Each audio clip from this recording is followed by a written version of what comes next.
And so how did you, so I'm a bit curious. I mean, Italy is a beautiful country. How did you end up moving to the west coast of California?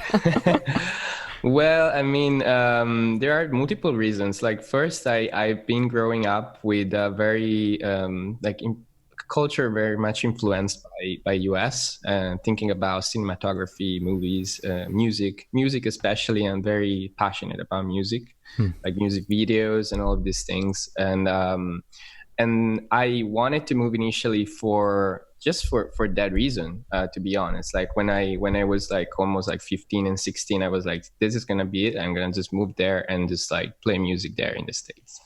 And then from there happened the fact that like I went to Politecnico, that is a architecture school in Milan, and in there I had the luck to join a class that was international, so I got to know a lot of people from all around the world. And my professor was like, I think that with your kind of projects, the stuff that you like to do, I think you would really enjoy the climate of SciArc.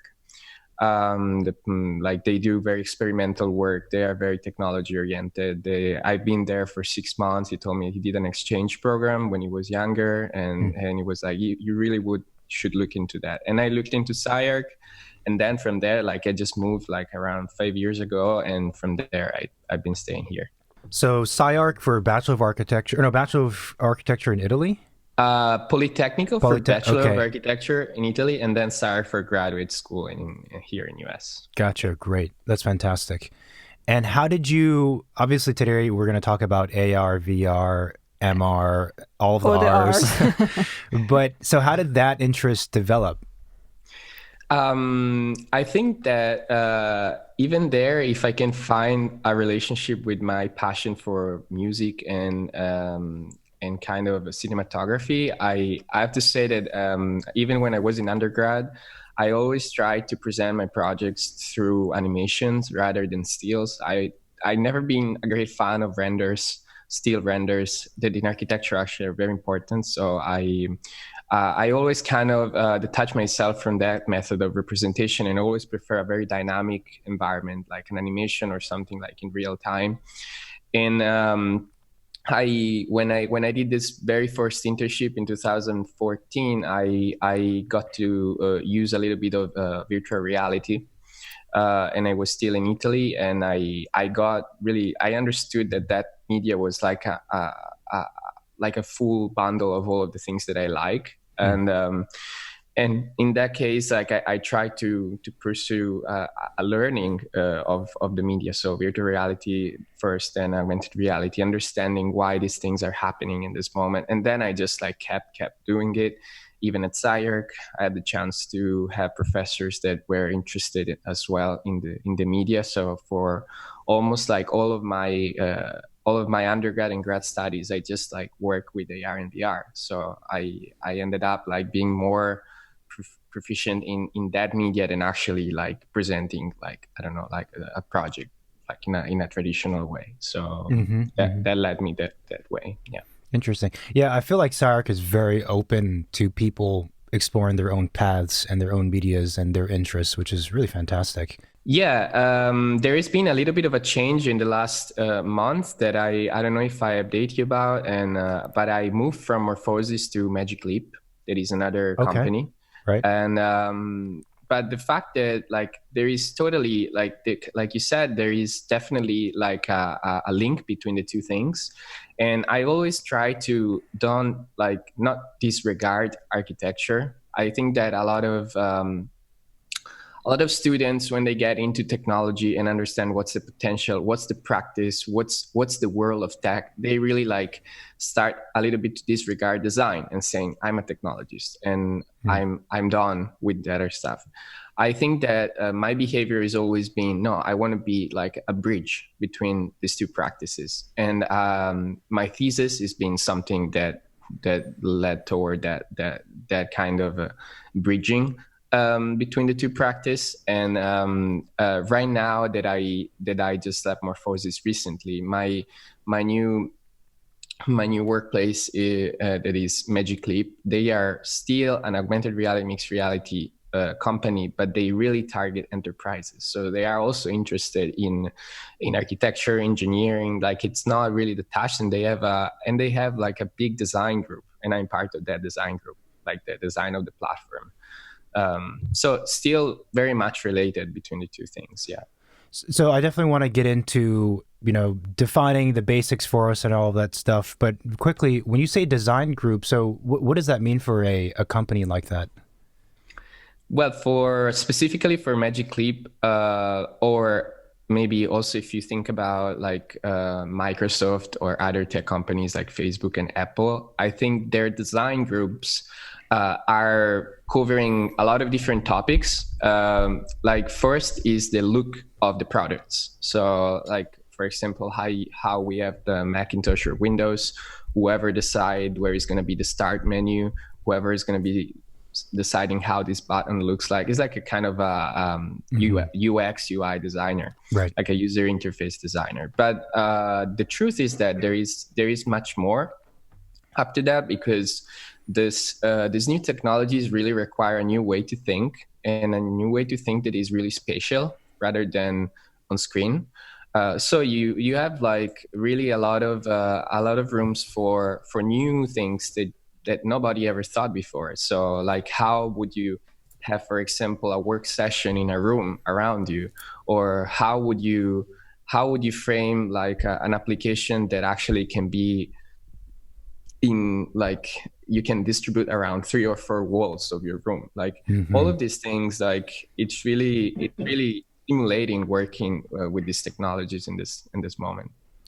So not to jump ahead, but does the pandemic and everybody being remote like kind of enhancing this kind of work and development to happen maybe faster? I absolutely think that COVID really kind of boosted like the tech industry, and including also this AR and VR and MR and all of this kind of part of technologies. I really think COVID brought a lot of let's say a lot of advancement, because like all of the people working from home.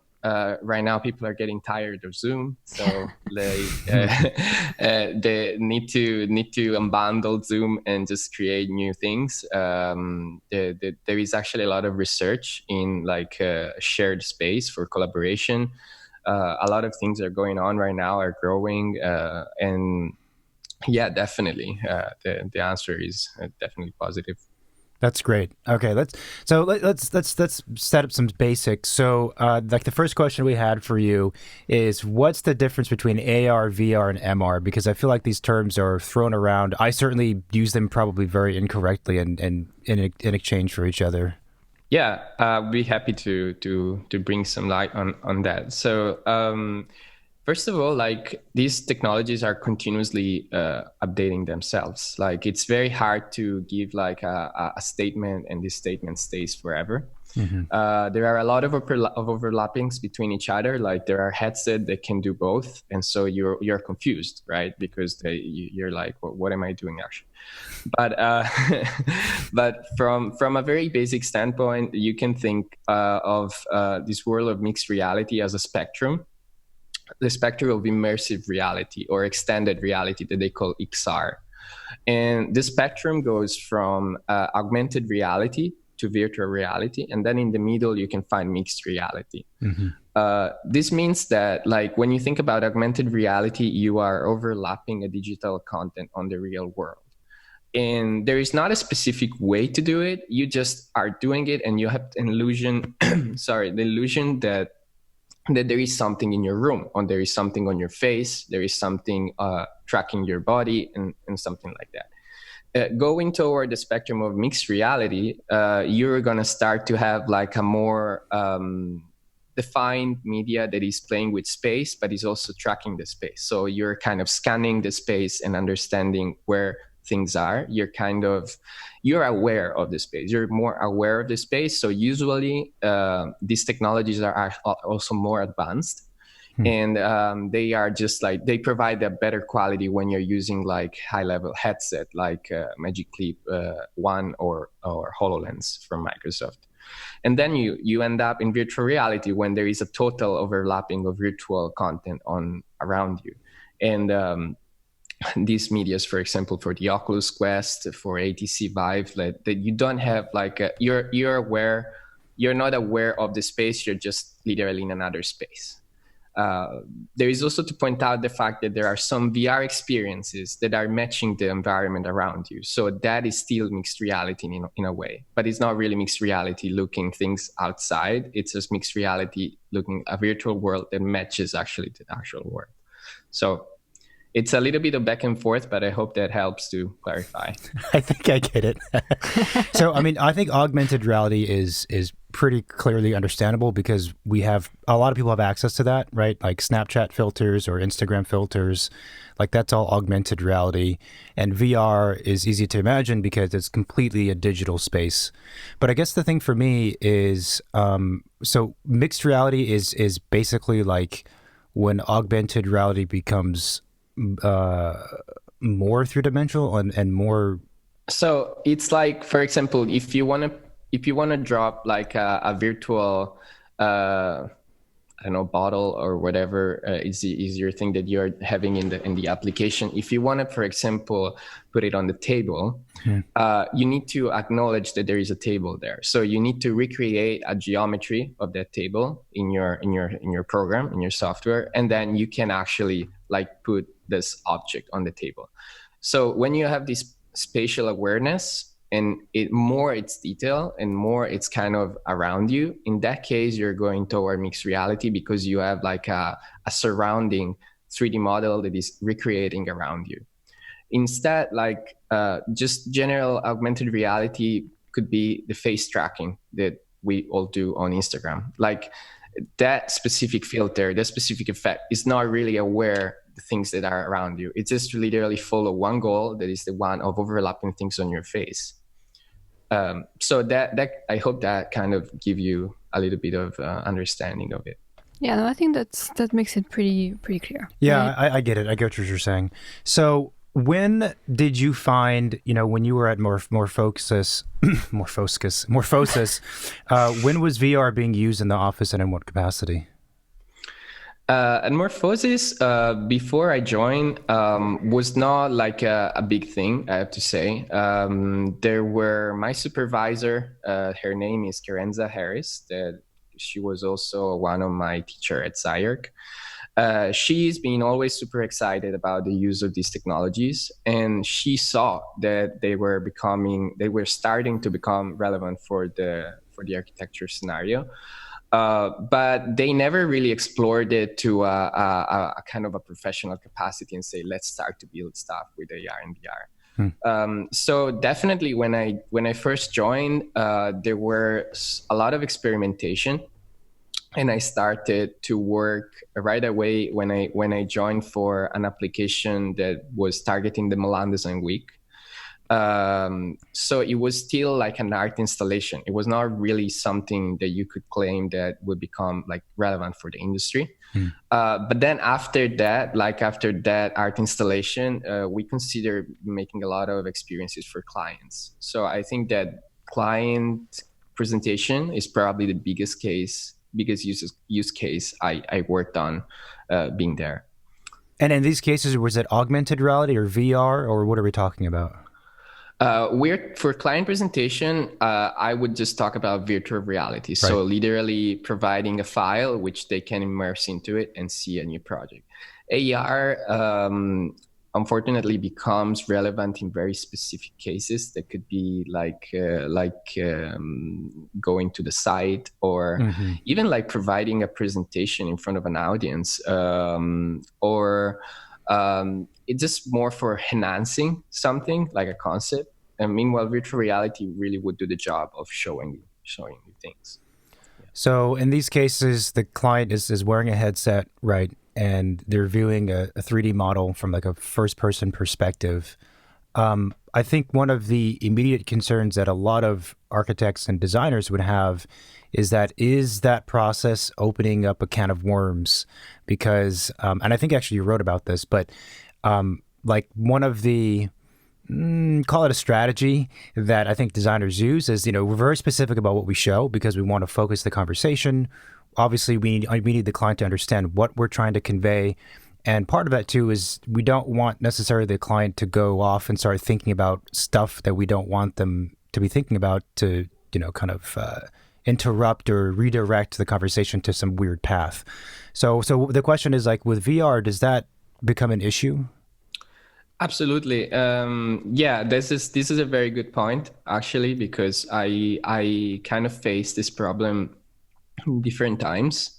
The fact is that clients, when they are in an environment which they really don't know, they tend to take the lead and just like going around and just like having a very I don't know, it's really easy to judge right away immediately without to have like information about the project before. Like if you think about like a set of drawings for a competition, for example, usually the designer guides you through the project in a very specific way. Like you have an intro, you have like the context, you show some plans, some diagrams, then you go into some views, and like they spend months to review all of these documents and put them in an order which says this is gonna work, this is gonna get the attention, and this is gonna like win the competition, for example.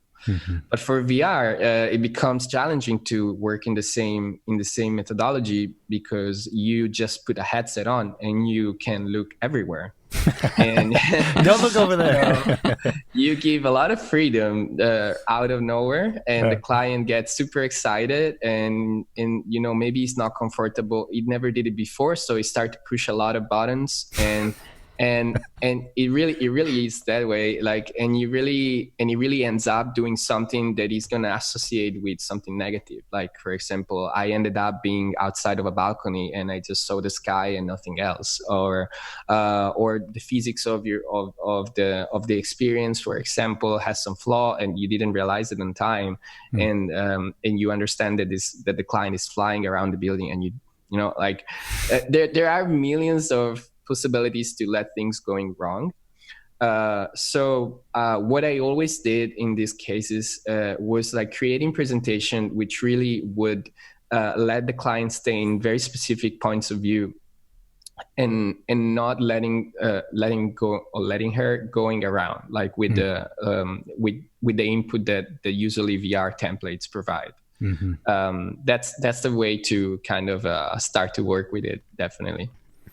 So when you're in the VR space and you have like three people in the space, so to speak, is there any representation of the other people? No, right? Like you don't. I mean, this is a dumb. I've never used these things, so I don't know. But like, you have no sense of where the other people are, right? You just have to rely on what they're telling you and coordinating, through audio. There is no avatar, right? Well, there are. It really depends. Sorry, it really depends how you want to build your application. Like avatars is definitely avatar representation, and representation of digital humans is a very big topic of this year, really? I believe. Because these collaborative tools and social platforms are booming right now. There are a lot of big companies that are investing a lot of research into it. For example, if you ever used this application that is called Venues on Oculus Quest 2, it's basically a social media but in VR. Or for example, also there is another one that's called VR Chat or stuff like that.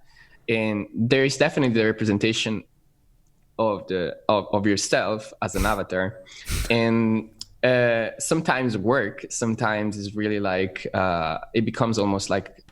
It's really important because it defines the experience goal. Like in VR Chat, it's kind of a fun representation, so you could switch yourself with anything else, and it becomes almost like a funny joke, like showing yourself around. Meanwhile, for example, platform like Spatial, that is like a collaborative tool for designers or like productivity, like more business oriented, like enterprise oriented.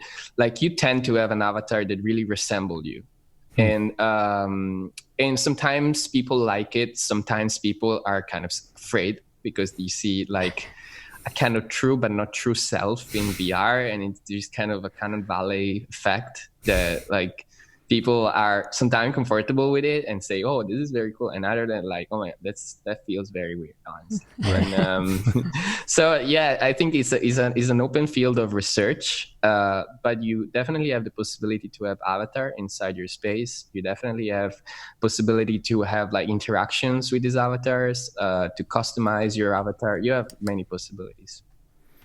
So the VR part with clients is pretty evident. Was there a lot of use for that also just in like the design process, an in-house amongst designers?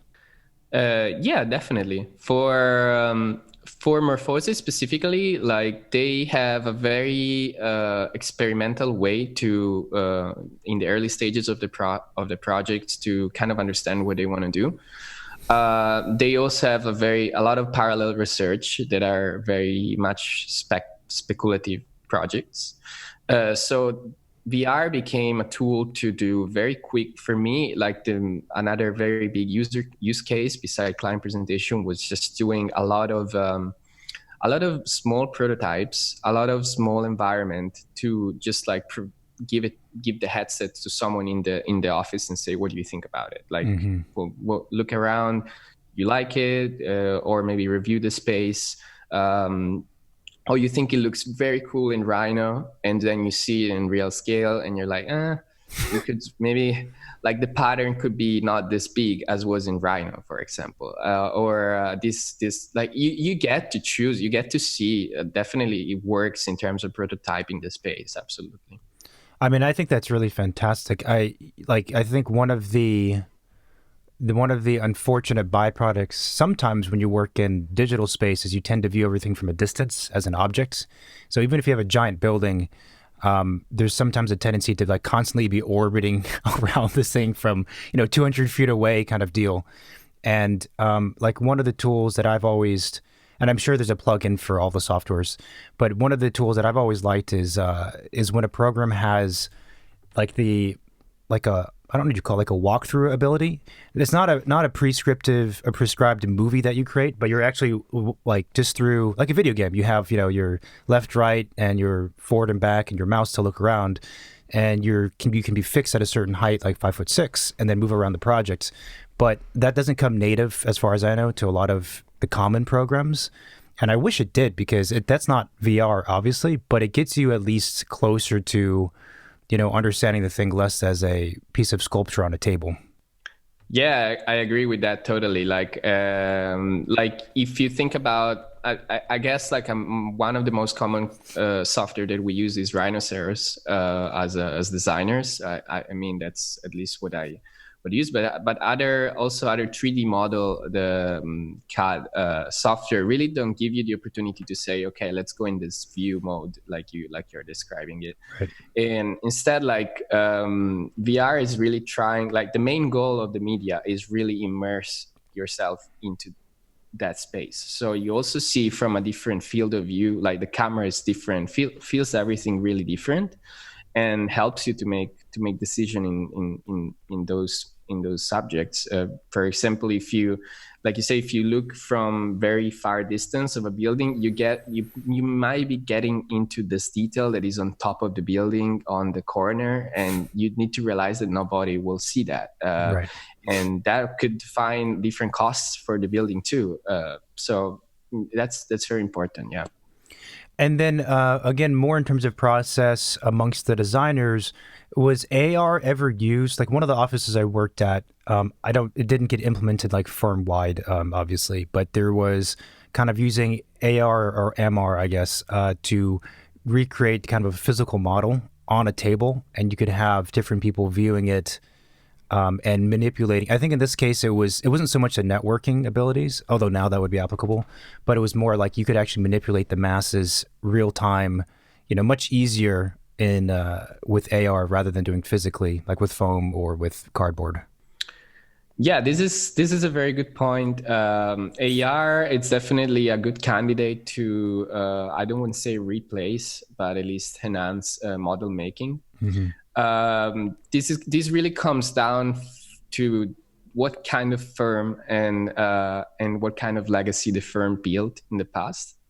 I have to say, for my personal experience at Morphosis, they have very big thing for models. It's a very relevant tool for the practice, and it's been for years and years.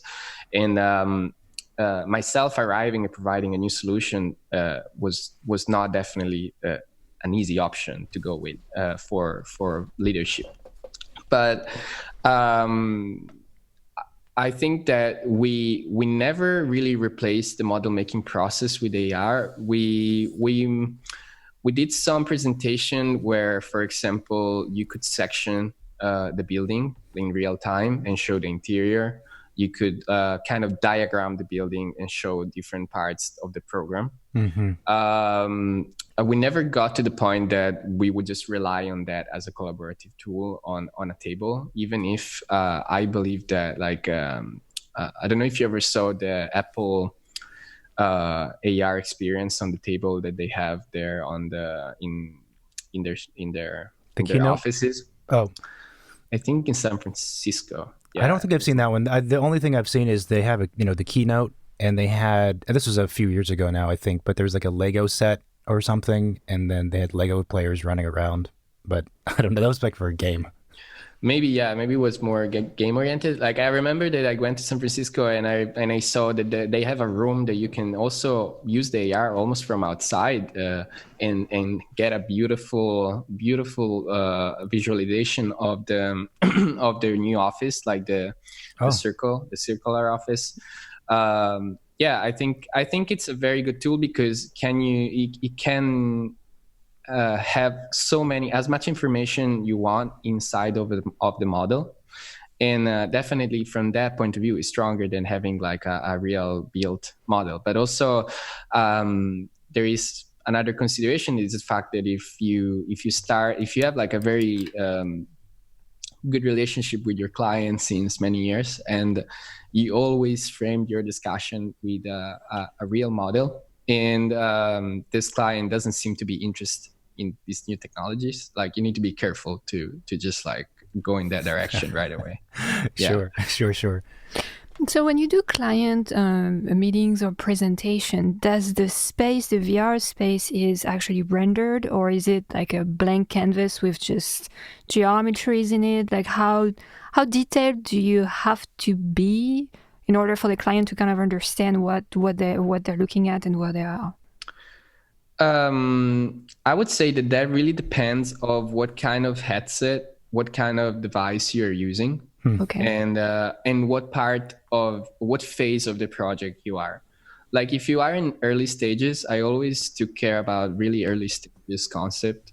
You can really get away with a very simple representation that could be, like you say, like a blank, like grayish volumes that just let you understand the mass of the building and the spaces, and you have like nice shadows and all of these things. If you want to go deeper, you need to start building things that implies having textures, that implies having a lot of objects into the scene. So there is also a different kind of optimization that requires probably almost like a team of people. Not really just one person, would take quite a while to go with.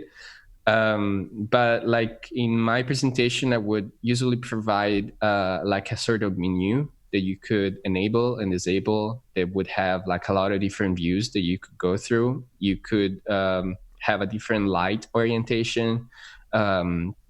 Eventually you could also paint around and just like in kind of a tilt brush way to kind of highlight what was right or wrong in the project.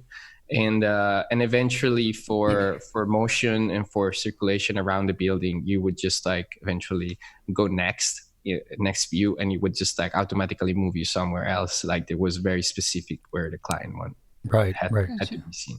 Right, that makes sense. I mean, it's unfortunate. I've never actually put on a VR headset. I kind of wish we had done this in person, actually, because we could probably try out some equipment. But would have been cool. How much process has to happen between, let's say, a Rhino model or whatever model to having an experience in the VR headset? Do you have to like re-render stuff? Like, how does that transition work?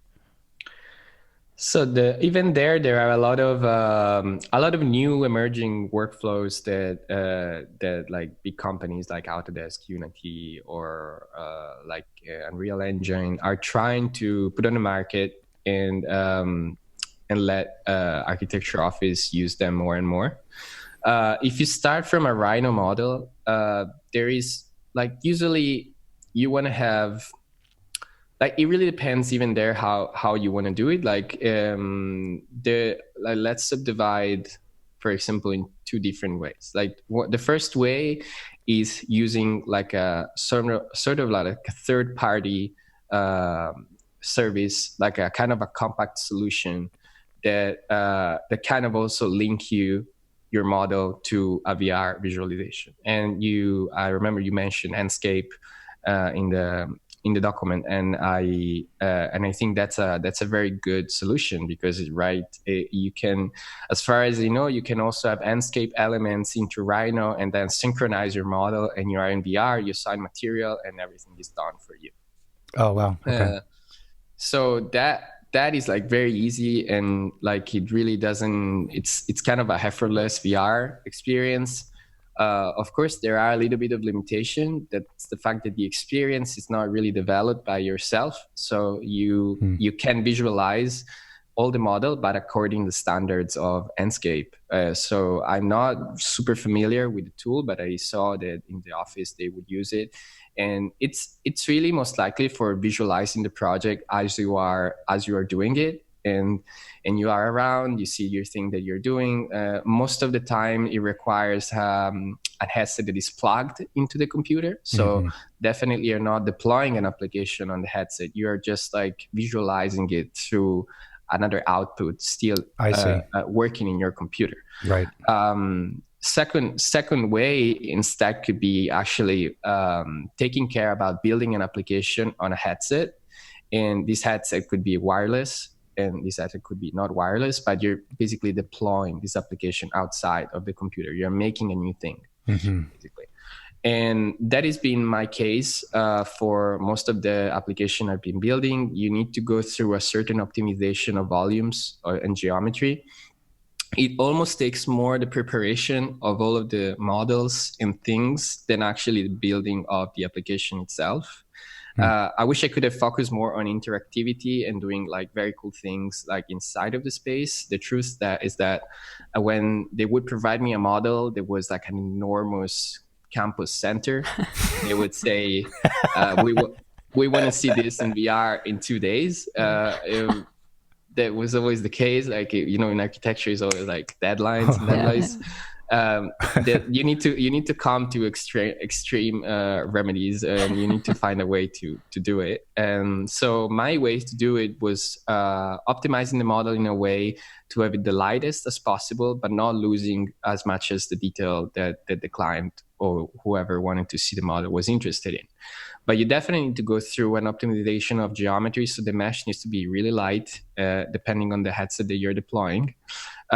Usually for the buildings, like Morphosis does very like rich buildings of elements. So it's you never find yourself to say, oh, okay, this is like a small project, just throw it in VR, it's going to work. It's never been the case. You need to define some sort of layers. You need to provide the material to these layers. I always like to kind of subdivide the layers based on materials because I think it's just easier.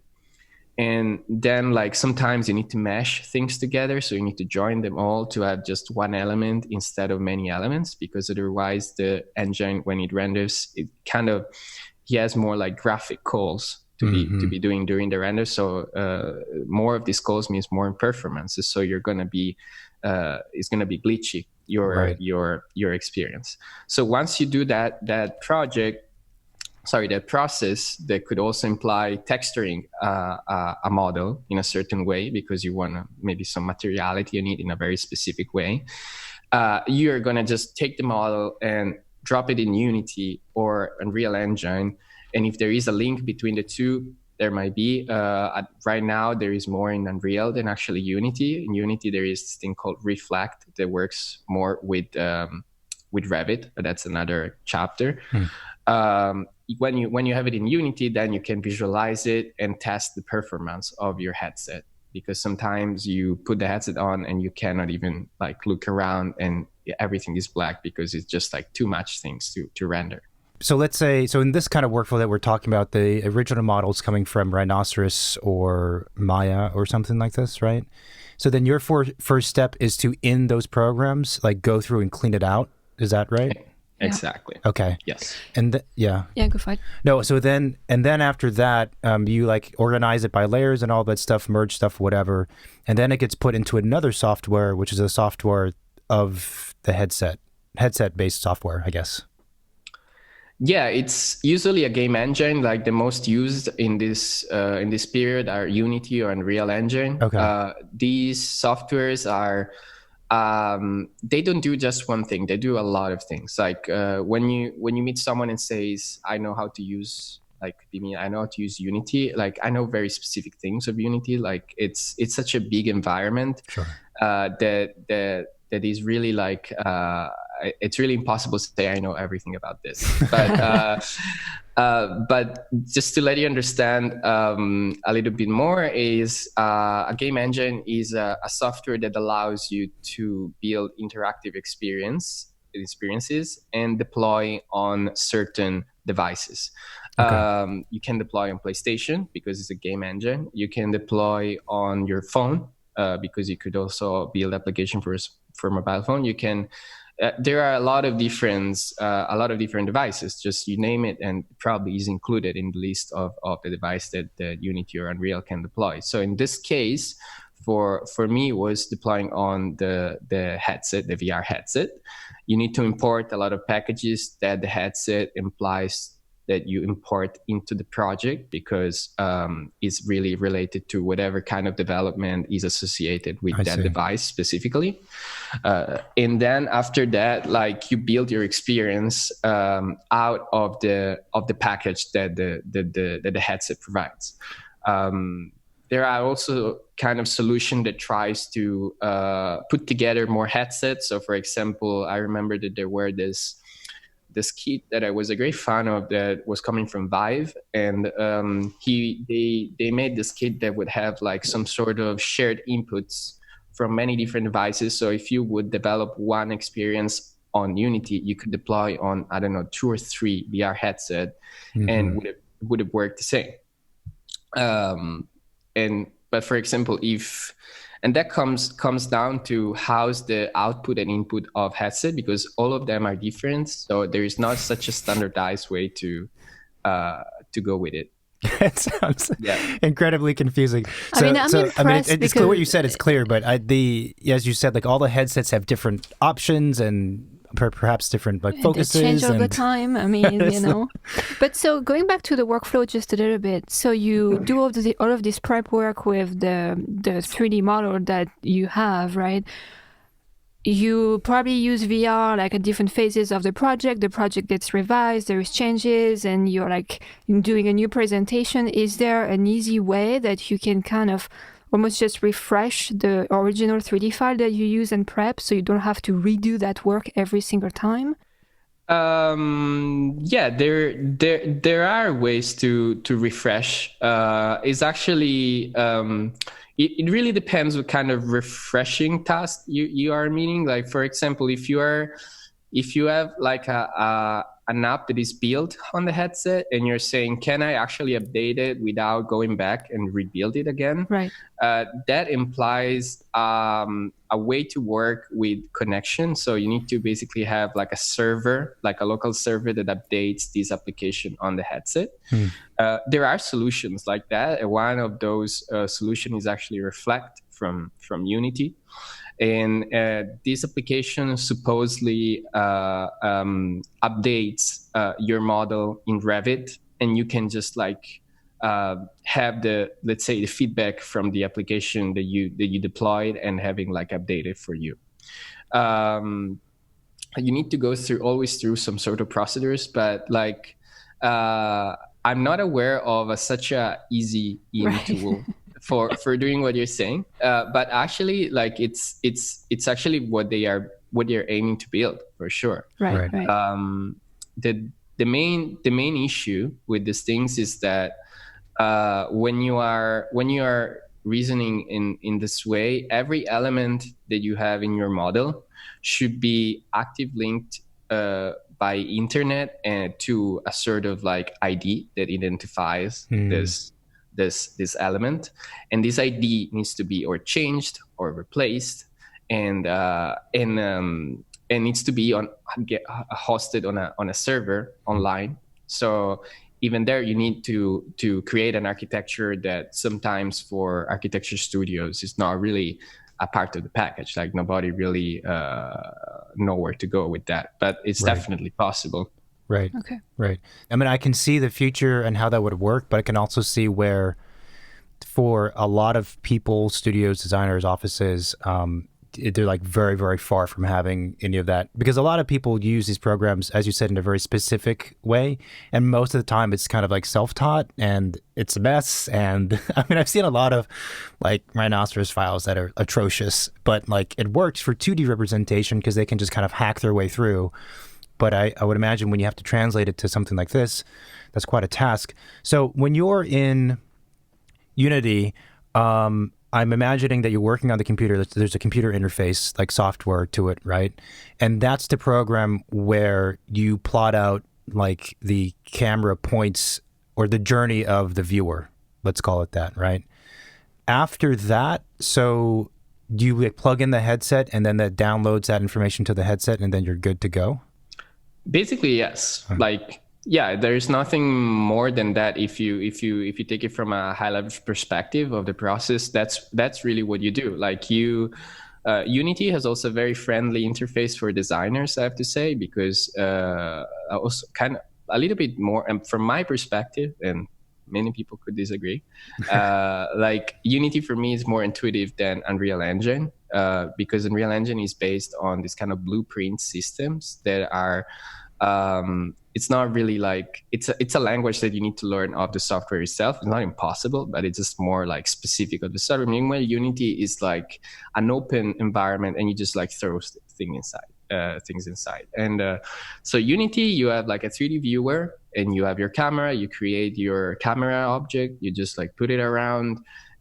You do all of the work that relates to the interactivity. Usually, these bundles that you download that are these packages that you use specific for the headset. For example, I want to develop an experience for Oculus. I need to download the package of Oculus. Mm-hmm. So I need to put inside of my scene the camera of Oculus. And when I play that scene, all of the camera and what I do is going to work because the input of all of the experience are mapped perfectly to the device that is Oculus. If you do the same, but you are using another headset, some stuff could be inverted. Like, for example, in HTC Vive, there are three buttons, and in Oculus, there are two. Means that the third button could be around the controller. You don't know actually where it is. Mm-hmm. These things are getting better in time, of course, but like you need to be very specific. And then you build, they say like the specific word to say is like building an application that you building on your headset that is plugged into the computer. Then depending of the headset, if it's wireless or not wireless, you could like take away the cable and just test your application. So when it comes out of Unity, is it like pre-rendered? And this is where my lack of knowledge comes into play. Like my understanding with some of the game engines is that they're rendering live. I don't know if that was correct, but as opposed to like rendering out a movie that's a 360-degree movie. Like, is there a difference between those two? Yeah, there is a huge difference, and I think that's also like how they are trying to do movies in this moment, because it's much more performant doing things in real time than actually rendering them. But yeah, I mean, there is no, like, first of all, like there is no comparison from a real-time experience with a movie that could be rendered, and every frame to be rendered takes hours. Like, there's no comparison from a Cinema 4D animation and eventually Unity animation. Mm-hmm. No comparison in terms of like quality?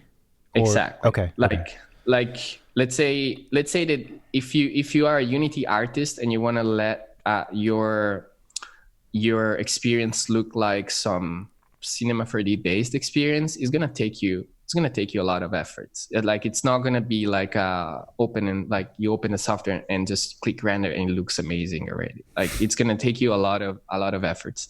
The reason is that like the main difference between the two things is that when you are rendering, you're basically focusing on one frame at the time. You're going through this frame and you're like pixel by pixel trying to improve the quality and like is kind of calculating all the lighting of the scene. It's calculating all of some colors, maybe there is some post productions too. And so the render, like the we think about like a still image, takes a lot of time to be rendered because you have like a very enormous scene that is calculating all of this lighting. What happened in real-time representation is the fact that you do this calculation in a fraction of seconds. So the engine is built on the fact that this calculation can happen this quickly. So all of the lights, all of the components that you insert in your scene are kind of all of these things are going toward the same direction. Are really thinking that this thing is going to take no time to be rendered. And of course, like it's easy to understand that there is a great advantage because you don't have to render previously something and seeing it, but you just like click play, and you can also change things meanwhile the experience is playing. So it's not like I'm just gonna see the render and I need to pray God that this thing is gonna look good in the end. Right? Yeah. Like you're like, especially for students and like young professionals that maybe don't have like a very powerful machine. But even if you do have a powerful machine, like I bet that sometimes you just like press render and you're like, okay, let's see tomorrow morning this thing out. Yeah. Right, and that is something that definitely needs to end in our practice. It's not acceptable. Like it's not possible that I need to spend 4 days in building a scene and then I need to wait another day and hope that things are right. Like this is like insane. And in real-time technology, I think that is kind of supporting that gap that we have in that sense. So that's the thing that confuses me. So when you're rendering a movie, right? And I would imagine that you can render a 360-degree movie or close to that. You can probably do 360, I don't know. But you're rendering frame by frame, essentially, right? But the real-time thing is happening as you're going. And the thing that confuses me is that I get that if you set out something to render, like a movie, and you let it render for like 8 days, like it's going to be amazing, right? Probably much higher quality than a real-time render. But I've seen a lot of, examples, at least, of these game engine things for architects specifically. They look pretty damn good. I mean, even if you look at any of the Xbox, PS4, and whatnot, like, or PS5 now, whatever, like, I'm kind of shocked by it, right? And so, like, why don't we just use that software? Well, one, how is it that software is so good compared to the others, compared to like V-Ray? And then two, why don't we just use the game engine software for everything? Well, I mean, for the second question, I totally agree with you. Like, I don't know why they don't. Like, honestly, I always thought the same. And I was like, why do we need even Maya anymore? But there is something to say, like, and here we get a little bit more technical in terms of how the lighting is calculated in the software. Like, for example, Unreal Engine allows you to have different kind of way to render. There is this thing called not recasting. I think it's recasting. But it's a different way to calculate your lighting. Like it's all in there, honestly. Like the main purpose, the main reason why it takes so long and not long is the optimization of the light calculation. So in that sense, when you're doing it in real time, that calculation is done on the go, and there is also a different structure of your application because you're playing. you're on runtime. You're not like actually waiting for something to coming out from a movie. In some 360 video actually is usually, from what I know, is a render that is been done previously and then like mapped around you, and it feels like an immersive movie. Right. But even in that case, I've been sometimes because time was not really enough, I rendered things in real time and extract the frame from the runtime experience and then reassemble it as a video. Right.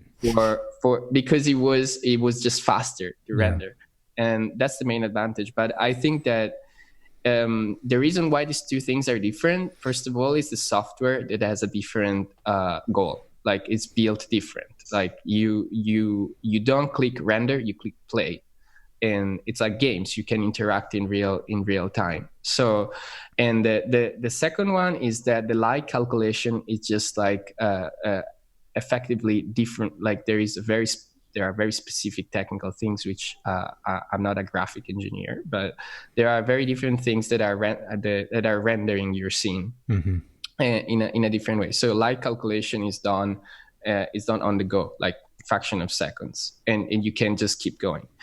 Sometimes happens that, for example, in Unity, if you put too many lights, your application would run slower because the light calculation is just like higher than actually what is allowed for having during your game.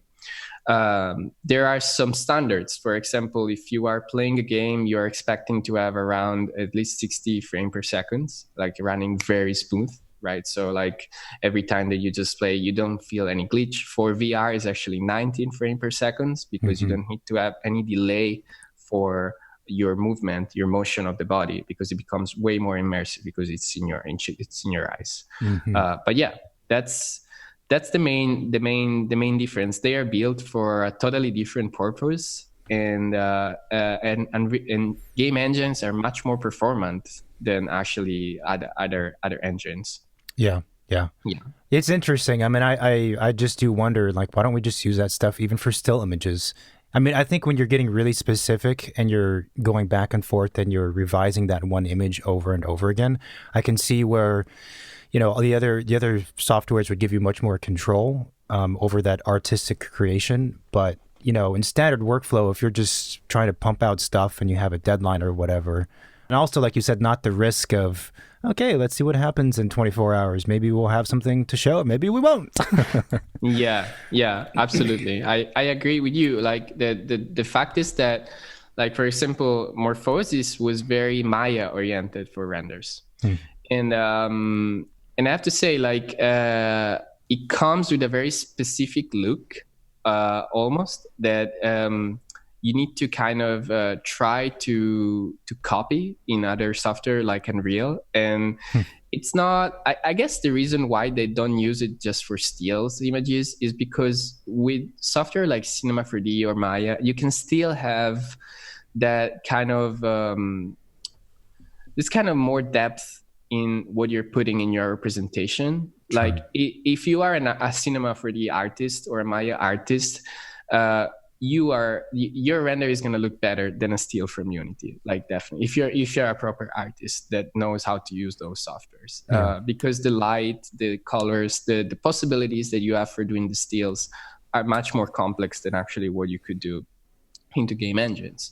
But as you say, and I totally agree with it, the difference is not that relevant for me when it comes down to just reviewing a space. Like, for me, I would be okay with it.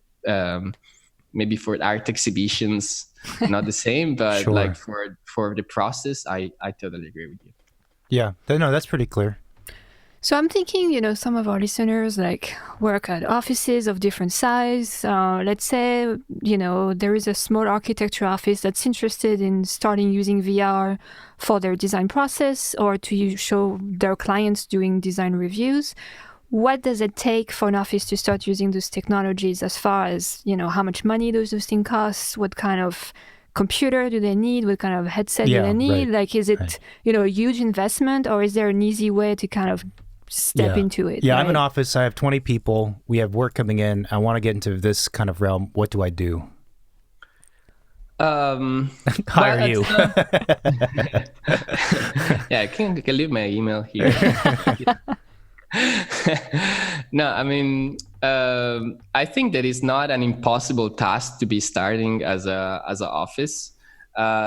It's not that expensive as people think. If you are in an office, I think it's an investment I probably would do. If I'm like at the top of an office, like it really depends. It really depends even there what's your goal. The main problem for me is always clarifying between a headset that is like wireless and a headset that is not wireless. Like, are you planning to build things on this device and this device is going to travel?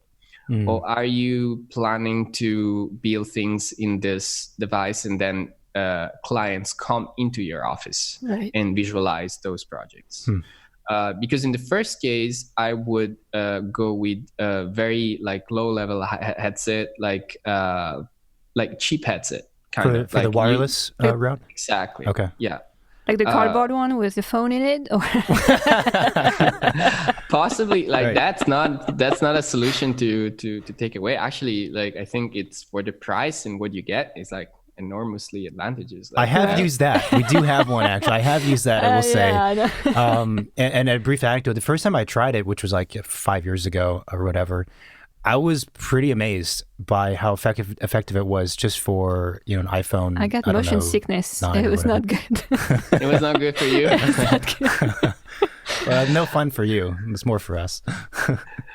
I mean, if you think about for example the Oculus Quest 2, that is like the main headset that we have right now, for, let's say, for a price that is included between $300 and $400. Wow. You get like a very good experience for the price. Like you don't get dizziness at all. You could stay, I mean, I tried many times and you could really stay hours inside, and it really does. Like right now, it doesn't feel that big of a deal. Some years ago, actually it did, I have to say. Right now, they're getting to a level that is, in my opinion, you're comfortable in staying with. The difference comes down to the performance of your experiences, and if you want to have a very realistic representation, I suggest a headset that goes from $1,000 and more. If you that comes also with certain specific components that your computer needs to have. So it needs to be a very strong graphic card, some sort of CPU. Like there are requirements that you can easily find online when you're buying the headset, because specific to the headset. But yeah, I think that's the main difference. If you want to have if you want to be very invested in graphic representation and have a sort of high quality graphics, of course you need to spend a little bit more, and having someone that comes into your office. If you want to travel and bring these things around, you need to travel with the computer, which it's never that cool for a presentation, I have to say. I don't know, like I saw some workshop when people would bring their headset in the office, and they would arrive with all of these luggages, and there were a computer there. I believe and that was also a point of view of a principal in Morphosis, that it would be much cooler just bringing this little thing and just put it on your head and looks amazing, right? Like that's the goal. Like it makes you look much more cool in front of everyone else for representation. Yeah, for sure. So you're talking about the wireless situation. Yeah. Exactly. Yeah. So actually when it's wireless, you don't even need a computer nearby. It's not like linking via Bluetooth or something to a computer, right? It's all just in the headset. Exactly. Okay. Yeah. It's like an application for your phone. Like basically the Oculus Quest is the better version of what made you very having headache 5 years ago. But without headaches. Without headaches. Got it. So interesting. Convenient. So in that case, for the wireless stuff, so then there's the headset. This is getting specific now, but what about like softwares and things like this? Well, software, I think that there are a lot of different options. If you want to develop your own experiences, I would suggest something like Unreal Engine or Unity. It's really up to you what you prefer of the two. both are delivering great experiences right now. So I can't really say this is better. I just my work has been always in Unity, so I'm more expert in Unity. But I don't disregard Unreal Engine. Unreal Engine is an amazing software, and that is the way to customize at the maximum your experiences. Mm-hmm. If instead you want just a solution out of the box, like something like Enscape, could work very well. Something like Twinmotion, that is another kind of subcomponent of Unreal Engine that allows you to do almost the same that you do in Enscape. But right now, they are coming out very interesting solution. For example, there is this the startup visualization tool is called The Wild. And they do like immersive representation, immersive visualization for collaborative spaces, and you can include your models too in that representation. So people can actually cross-platform between VR or just web, and that's going to be a little bit more of the future of things. So I think it's important to mention that, like, I think that the success of all of these companies for visualization stays right now in really the capability, the possibility to interface different tools together, because everyone has a different thing. Like if you buy one headset, I could tell you this is a very good headset, but then in 2 years, 1 year, this is going to be updated. Everyone just switch to another thing, and you're just like, with your $1,000 headset in your hand, you're like, okay, fine, what do I do now? But in a way, you can be on the web browser and also navigate a VR presentation that someone else built for you, and he's viewing it in VR, and you're viewing it also from your computer. So like, or someone is looking it from the phone too. So you can be in the same space but from different devices. That's I think that's also something to think about. Interesting. And that's called like web VR? Yeah. I mean, there is nothing really different than actually going on a website and navigate in one-to-one this website. Mm-hmm. Like you told me that you really like that in some software there is the possibility to go to one-to-one view of the space. Right. That's actually how you see it. It's like a very gamey view. Yeah. But really, it's more equipped for visualization. Right. There is a very nice application called Mozilla Hub that I've seen used quite a lot in architecture at school right now. And even there, you can upload your 3D model. Your 3D model becomes all of the environment that people have around in the space. You can get into these rooms until, I guess, like 20 people and more. And everyone can see your space through phone, through web browser, and through, if you have eventually a headset, you plug it in and you can see it also in VR.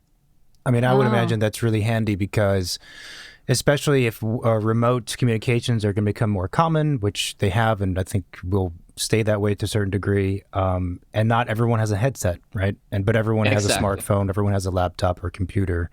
Exactly.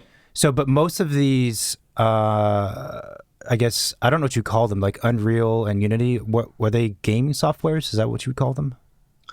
Yeah, like both Unreal and Unity are born for making games. Okay. So the adaptation to architecture, engineer, or movies, or simulation is something of just last years. Like within the last, I think it really consolidated in the last 4 or 5 years. Right. Before, they were not building bundles for architecture, and like from I think 2 years ago they started to put out some products. There are some partnership with Autodesk, and it became very like I was at school at that point, so I was in the middle of this transition, and I saw, oh wow, they are actually doing it now, and I think that they are doing well to pivoting their kind of goals toward also our industry, because it really gives us the opportunity to facilitate all of the workflow that we're doing. Mm-hmm. And but they eventually are born for making games, which is if you play with these tools, you easily get into some very fun stuff, because you can do things that you could do also in games. Having a laser gun in the middle of your building, that'd be pretty awesome. Exactly. Okay. I think I saw develop an architect on LinkedIn that he built like a Call of Duty experience in one of the firm buildings. I've always said the marker of a fantastic custom home is if you can have a good Nerf gun fight in it. I feel like that is one test to employ. There's materials and all that stuff, but can you have a good Nerf gun fight? If not, then it fails in some regard. It could really become like a kind of a part of the process in architecture. Like, yeah. How much fun did you have? Exactly. But so all of these things, like they have the ability to do the web VR, right? Right. Yeah, I think that's probably the future. Of course, even there is a great challenge that is like the visual graphic quality. You're powering from your web browser, so it really depends from how this web browser is handled by the host of the web browser. It really and right now, even there, they are working in that direction, and things will get better really soon, I believe. But yeah, like it's still from a graphic standpoint, the big headset that costs more than $1,000 and a big computer, it's the one at this stage that delivers you the most stunning graphics inside of your experiences.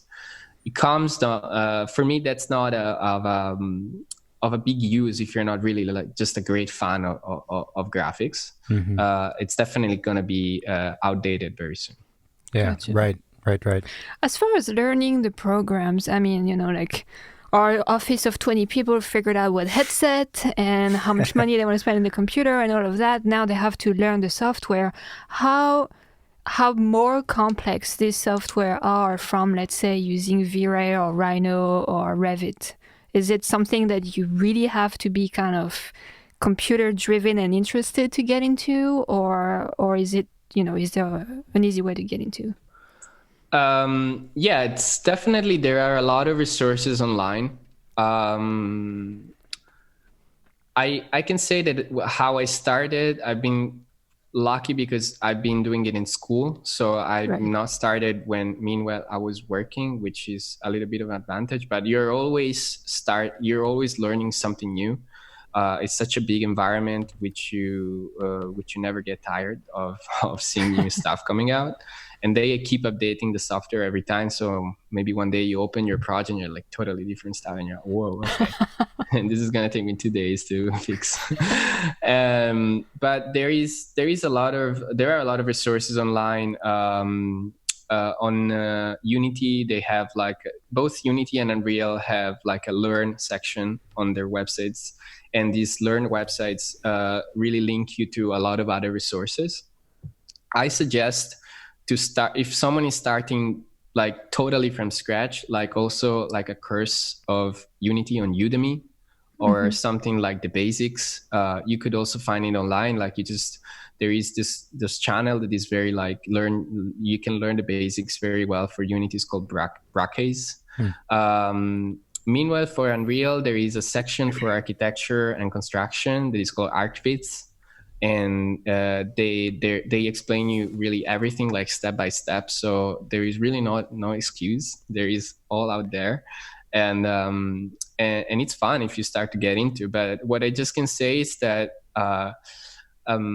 I would not treat it as a skill to have on the side. I would treat it like if you're planning to have anyone in the office that does these things, is something that really takes time and needs to be respected in those ways. Like you can work 4 or 5 days in Revit or Rhino and then pretend that in one day you're going to make an amazing VR visualization. Like it's going to take you a little bit more. Yeah. For sure. I mean, we can already see that with, just having some decent renderings in like this type of offices where the project person does everything. And that's definitely something that seems a lot more complex than just like, playing with some lighting settings in V-Ray. Yeah, I think it's a generational thing. So when partners don't have any experience in the computer, they don't know how to allocate resources. But that's one thing. I mean, I've been in offices where, like, learning a program like Revit, let's say, which is obviously very different from these things, but it's still, you're talking about new software. It's very complicated. There's a lot to it if you've never used BIM. And the question for them was like, okay, do we hire someone to come in and teach Revit and be here full time? Do we have one of our employees who worked at this other office and they claim to know Revit pretty well? Do they just teach us? Like, how should this happen? And in that particular instance, because Revit's so kind of hairy, I'd probably recommend like hiring someone. But it sounds like for VR, there's a pretty wide spectrum. So if you want to get started really simple and you had a person in your office who didn't have experience and they had enough time to kind of problem solve it, they could probably figure it out for, really basic uses, right? Absolutely. Yeah. I absolutely think so. Like you can find a lot of resources online and really get you started. And like, I think you would be surprised what you can achieve in one day.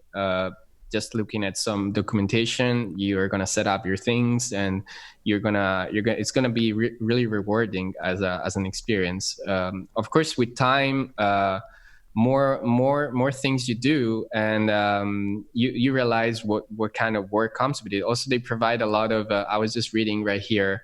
There is this page in Unreal Engine that they show you the new real-time ray tracing. Before I said raycast, that's a mistake. It's ray tracing, actually. Sorry. Okay. And they show you, for example, an interior of an architectural building, and they provide you the template. So you open the project and you see all of the things that are inside of this project. To replicate that, it could take you a while if you want to get to those quality, but it's super rewarding because that quality is instant and it's not a rendering quality. So it takes you like no time eventually when you need to provide some presentation to the client. Yeah. Right. Because once you have the workflow established and you understand it, as you said, you don't have this 8-hour or 24-hour, whatever period of like waiting and gambling. Yeah. Absolutely. So the advantage of the wired headset seems to be, I guess, potentially quality, because you'd be using the CPU, the horsepower from the computer, right? And then the other is the price. The price, right? Price? Are those cheaper? Well, the wireless are cheaper. You mean? I'm talking about the wired. The wired, yeah. Usually that one is more expensive. Like for example, right now, if you look and you see what's the best to buy, if eventually you are interested, they suggest the Vive Cosmos. That is actually we had one Vive Cosmos at Morphosis. I used it for a while, and I have to say, like it's stunning when you just use it. And I also eventually play some game and see how these things look like in VR, and it's beautiful. Like there is a beautiful visual graphic effect. On the other side, and this is more of a personal preference, I have to say it feels very heavy on your head. Like the actual weight. Yeah, mm-hmm. Yeah. It feels like after a while, you get kind of tired. You don't feel like it's so natural on you. Mm-hmm. Meanwhile, I find myself much more comfortable with a headset like Oculus Quest, even if the quality of the graphics are actually not comparable at all with the one of Vive Cosmos. I think it's a mix of how you feel inside of the experience, how good is the interactivity, how things are around you, and how like colors are just opposed to, like it comes really down actually to a sort of a almost artistic technical effort that comes with building up the application. Mm-hmm. I believe. So there is room also for your creativity to be expressed in the process too. Yeah, no, that's great. That's smart. With wired headsets, is it easier to do the kind of updating and refreshing as opposed to wireless, or is it pretty much the same? It's definitely easier because you could just if you have like a cable experience, like you could just rebuild the application, like you change something in the app, and then you click rebuild, and it just opens you the new application updated. Right. Meanwhile, if you want to update through web, that becomes almost like a service, like a remote service. So you need to get into. it's really rare to develop in-house some sort of collaborative solution that are this advanced. Like you in that case, you probably want to use some stuff that is already out there and that is very reliable. That if you, for example, change something in the space, it stays that way. It means that you need to save the experience, so you need to store some data on internet. That's the main difference. Right. Instead, if you're rebuilding from your computer, you're just like replugging and just like repurposing a new experience. So you're not actually storing data. Gotcha. Yeah, I see. I had a question about controls, like the remote controls. Like when are those used in the kind of processes that we're talking about? And are they like effective? They look quite weird. Like you mean like controllers for VR? Yeah, well, I mean, the ones I'm thinking of, like there's one in each hand and they look like, Wii remotes sort of. Yeah, it's a little bit chunky, right? When you have them, like, they don't have the great look. Like, I agree. There is, I don't know, that is a little bit of a design choice, I believe, of whoever makes these technologies. Like, I think that the fact that they have sensors and they have joysticks, they kind of need to have that shape no matter what. But for example, even there, like if you see the controller for the Oculus Quest versus the controllers for the HTC Vive, the HTC Vive controller looks like it really makes you think about a cyberpunk movie. Or like you are in the future with all of these lights and there's some neon lights around you when you're moving. Meanwhile, the Oculus Quest controller are just like kind of normal handle that you just move around, and I just can see that more happening in the future, honestly, rather than a very specific look. From my personal standpoint, but for an enthusiast of gaming and things like that, like that design is also very important too. And those are used basically just to navigate, but also potentially sketch, I guess, in the space. Yeah, they are used for multiple purposes. Also, right now, they are starting to lose their importance because hand tracking is almost replacing them. Really? So this is also something important to mention. Usually a controller has some standard input. There are two buttons. There is a joystick that let you move around, and then there is a trigger behind the joystick that kind of let you, for example, grab things. So you need to like hold it in place, so you can grab something and drag it around and then release it. But right now, actually, what's happening in many headsets is that hand tracking is taking over. Also in Oculus Quest, you can eventually use it without using controllers. Same thing for Magic Leap and same thing for HoloLens. It comes down like with your hand, like grabbing things, like poses. Like if you do certain things with your hand, like the software is gonna recognize. So there is a lot of pose detection and AI embedded. Wait, is that with a glove, or is that just straight reading your hand with no glove or anything? No gloves, anything. Like reading your hands right away. That's amazing. How does it work? It's magic. Yeah, it is magic.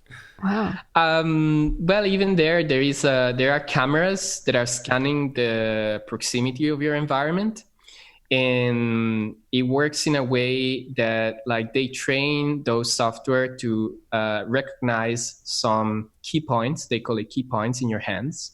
So more key points means more detailed hand detection. For example, they have points here and all, like, let's say like 10 points here, 10 points here, 10 points here, and et cetera, et cetera. So the machine vision they recognize your hand and they try to reframe the pose of your hand.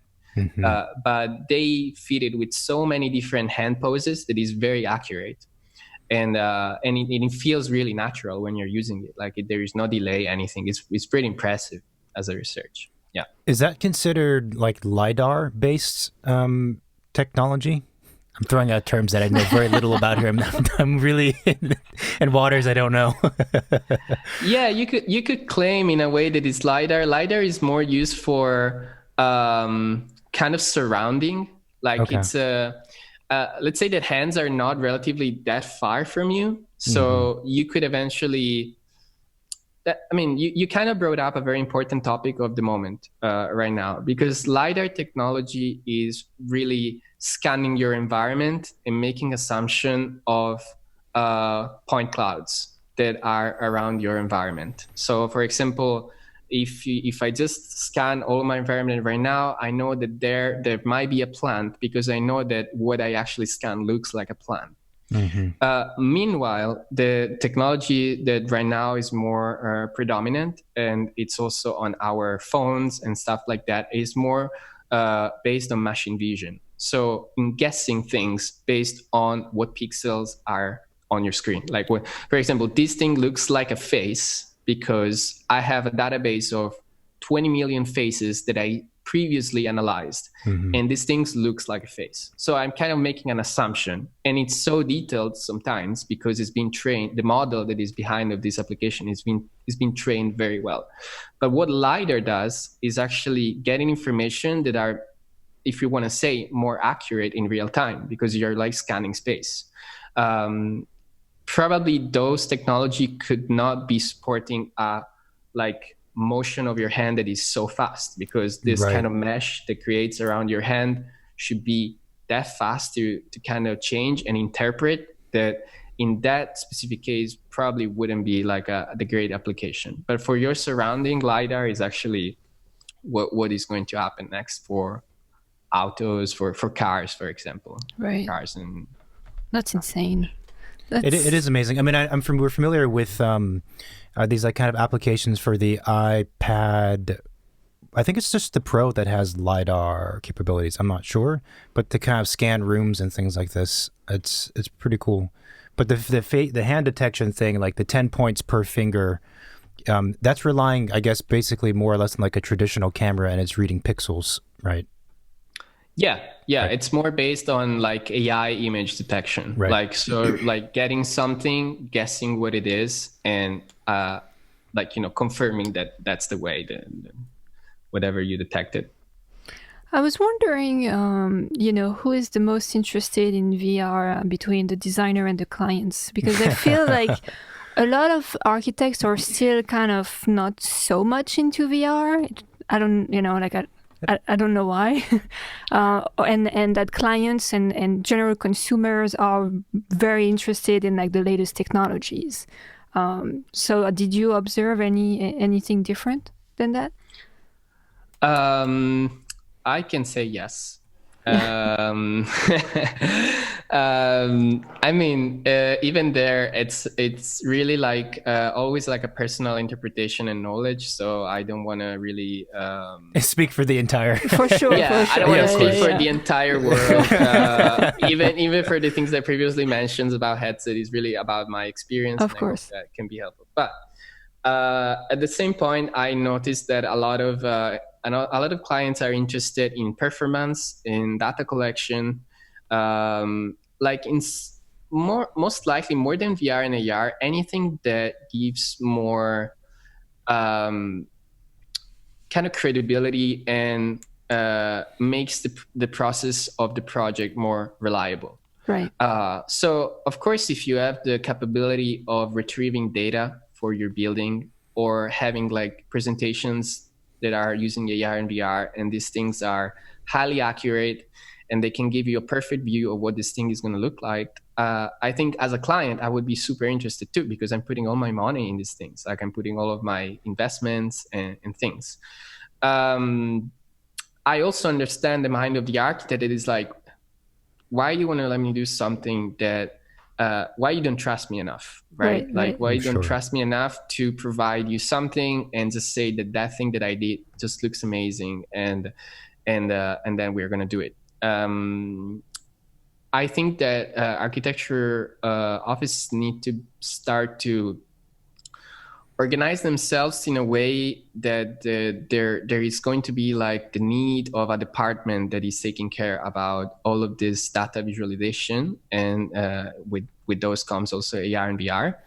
I think Zaha has like a section of their building that's called Zaha Code, and they actually work with all of these medias.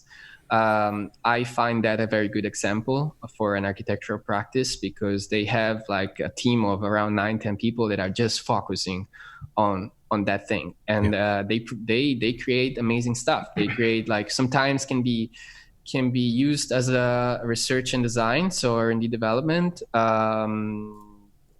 but other times those things really makes the difference for the client to be deciding about the project, which really makes everything unique. Yeah. No, I hear you on that. I mean, it's not any different from having like a physical model department or a workshop or whatever you call it, right? Or exactly an X department. But then it all comes down to on how you use it. You know, like we know like older generation architects who, for example, are really against photorealistic renderings because it's not as charming as the pencil drawings, you know, things like that. But I think it's really how you appropriate the tool for your own practice and how you communicate and use it with your clients, right? Yeah, no, for sure. And the client specifically. I mean, it varies from one to the next, you know, depending on how and I mean, troublesome. And you're right. I mean, clients spend so much money building all of those projects that, in a way, if we have the ability to show them what they're paying for before it gets done and it gets built, why not? And if they wanted that badly, then they could pay for the VR stuff for my office. But I'm amazed. Exactly. but I'm amazed because it's really, I mean, it's such an incredible, complex technology, and it's, you know, it's pretty affordable. It's, you know, affordable. Like if you have a decent size, I mean, even if you have a small size office, you know, $1,000 headset and you can see things, you know, immersively. I mean, that's insane. A couple $100, yeah. Yeah, I absolutely agree with it. It's there is no excuse in terms of learning, and there is no excuse in terms of purchasing these medias. Actually, model making is much more expensive, to be honest. From my personal standpoint, as a student, as an ex-student, and as a practitioner, like model making is one of the reasons why architecture students pay those incredible amount of money for every final. And I know that they look stunning and the presentation are there, but sometimes, like, I have to be honest, like from a student point of view, I really find myself in trouble financially, because I had to achieve some sort of quality for my final exam. And I really and it's challenging, right? Because you need to pay your tuition, you need to you need to live, and that is a plus that really impact on your career as a student. So I see like the perfect chance to, at least not always, building like a model. There could be some hybrid forms between the two medias. And I think there could be something added also for, like we have this kind of also conception that like most of the interns, when they start in an architecture studio, they start to learn the practice doing models. And what if these people instead, since they are just arrived in the environment and they are not probably their pay is still not high enough as full-time employers. So why don't kind of you use them to go toward this path of more technological improvement? So you invest also for the future of your practice. So this is just my personal interpretation of things. But everyone really and especially if you have a legacy behind you of clients and things might be getting a little bit harder. Right. Yeah. I was wondering too, we talked about using VR for the design process, for a client presentation. Is there also a way where VR could be useful for construction administration? Let's say you walk the site with the contractor and, they have the set of drawings, but really they're not getting it. Like you just put the headset on and you show them, how things need to look like, or, maybe discuss in greater detail that way, right? Yeah, you see that thing? It's not supposed to be there. Or the client, you walk the site with the clients and they just, forgot how the space is supposed to be or something. I completely am pro the VR and AR for any sort of phase in the architectural process. I have to say, I'm not too expert about all of this, all of the process from A to Z in architecture. I know you need to provide a lot of documents. You need to have a lot of permits. You need to provide incredible amount of, I saw design decks that are insane, like towers of papers. And And I can see that is not looking like what I think about the future. Definitely, like you say. I believe that the technology should be used to advance the profession, to make it easier, and even in that case, like having a more having approvals through a digital experience might be actually a new frontier of architecture. Or like, for example, something I came across recently was an article for Arc Daily China, and we were analyzing how IoT is embedded in architecture today. So Internet of Things, and how these new devices that could be, for example, Alexa, or all of these other devices which have the capability to store data and give back some other data, are part of this architectural process. And came out the fact that right now the architecture practice could not really just think about building a building, but could also think in terms of virtual administration and maintenance of the project in the future. Right. Or thinking also just about how this thing could be working after the construction, because it's not really longer just about the walls that are composing this building, but it's also really about the technology that is embedded in the building. So if you're designing for a specific scope, you need to know what is going to be in this building to know better what kind of shapes you're designing too. So yeah, definitely I find a way to work with it. I wish I could go in like 20 years into the future. Things are not so great right now. I wish I could go back to school and learn all this stuff. No, that's too stressful.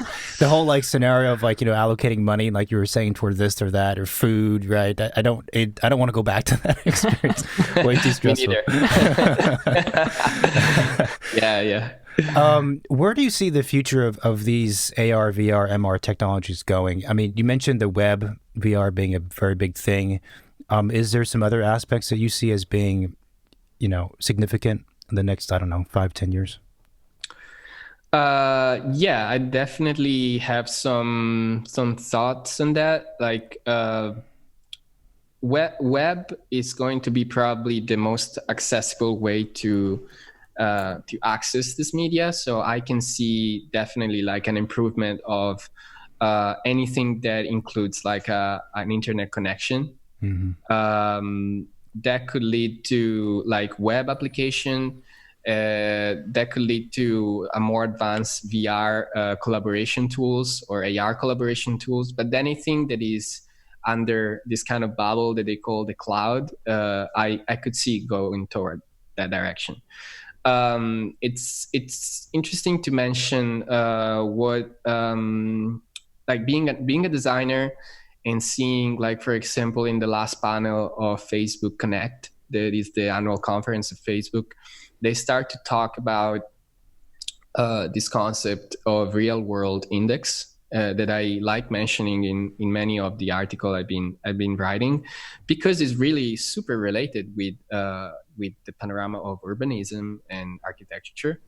They are planning to build devices that are gathering a lot of contextual data, like about cities, like about what you see in your house, outside of your house, and having like a very accurate reconstruction of the world in 3D, and then like start to place all of this digital content right in this cloud that is superimposing to the real world. So if that's, for now, that's just a vision, I have to say. But like as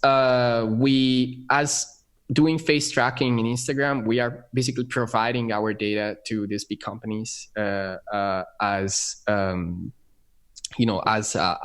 perfectioning the face tracking features.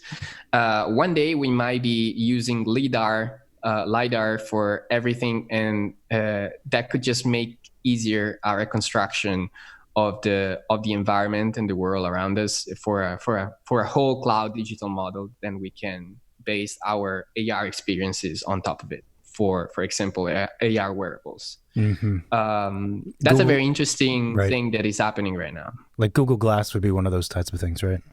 Exactly. which is not around anymore, as I understand. What happened to it? I think it just was a flop. Yeah. It came out too soon. Yeah. They were not ready for it. No, nobody's ready for it now. They just hype up, but no, it needs more time. Definitely, Yeah. I don't see anyone now building, wearing anything of those devices any soon, honestly. But like the vision is having this kind of digital reconstruction that can lead not just to AR glasses experiences, but much more.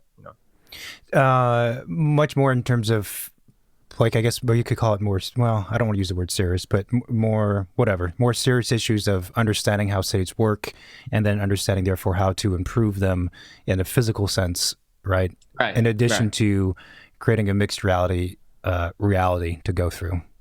Yeah, I believe that like it's a good interpretation of things. Like in the journey for going toward that direction, the truth is that there are a lot of new inventions that are making better our life. So in that sense, I can see as a very relevant research in those words. Yeah.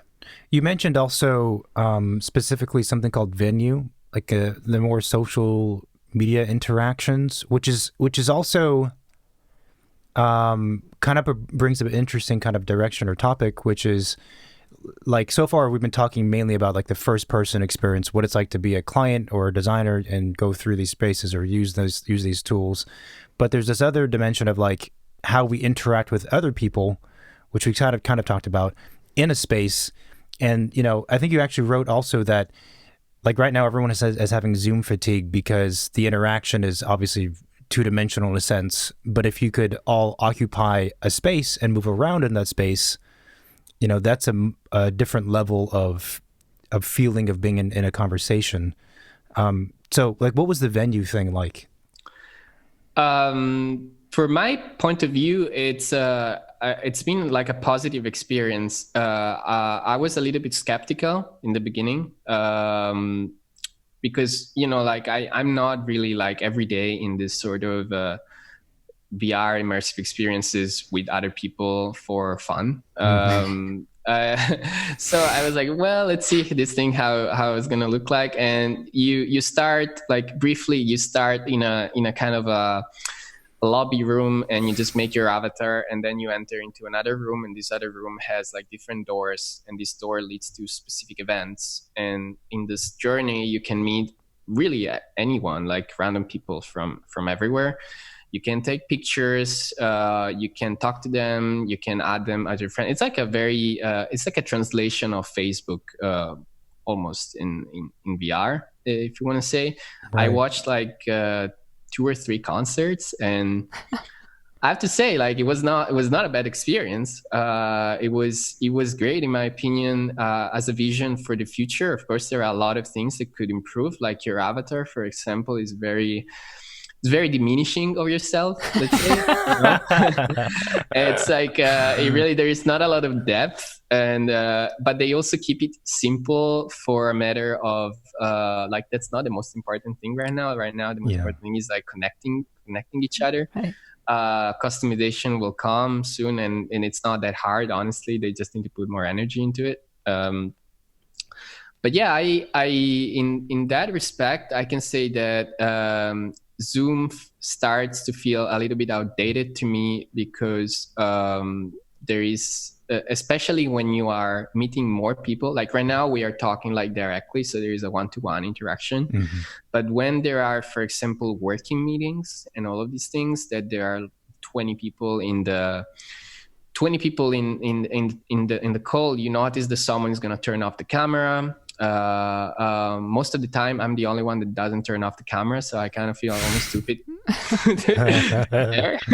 and but you want to be there, and like I'm present, like I'm listening to you, and but someone else could be listening also without the camera. But the fact that there is this sort of lack of connection, lack of feeling, like I don't even know how to describe it, but like when you are around people, you feel like this exchange of energy, and instead, like through this media, in my opinion, you don't find the same when when you're not directly addressed like we are talking right now, if you are just like listening to someone, your span of attention is really short.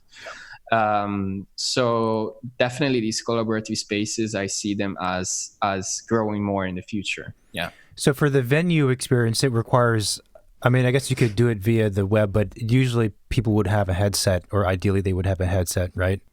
Yeah, I think it's reserved to Oculus specifically venues. Mm-hmm. So I want to know. You have to get one, David, if you want to get on there. Oh, here's a really, really dumb question. But is it like what? Glasses and VR headsets? Is that a problem? I presume not. You have glasses, but like, I'm blind without glasses. So how does that work? Oh no, for Oculus specifically, there is no problem at all. You're gonna just put it above your glasses, and you're gonna be fine. Okay, cool.